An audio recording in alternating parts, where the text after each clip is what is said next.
Разбрах, това, което видях, ме изпълва с тревога.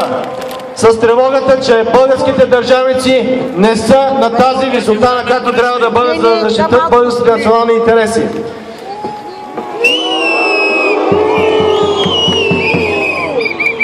Искам само да ви покажа какво становище е изготвил екипа на господин Плевнелиев, за съжаление... Палячо!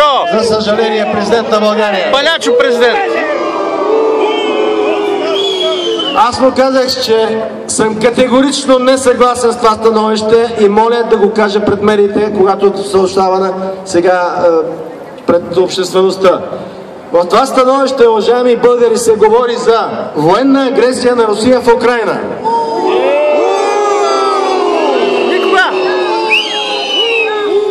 Изключителна спекулация, с която президента Плевнелиев иска да ни скара с нашия основен партньор Русия.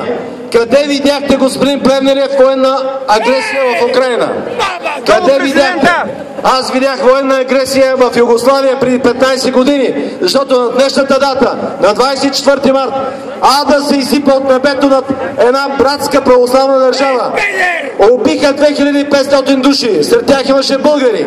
Убиха много деца, разрушаваха болници, училища, православни църкви, ги целиха с снаряди, на които пишеше за вашия православен Великден от НАТО. Това беше подаръка на САЩ за православието. На фона на тази агресия преди 15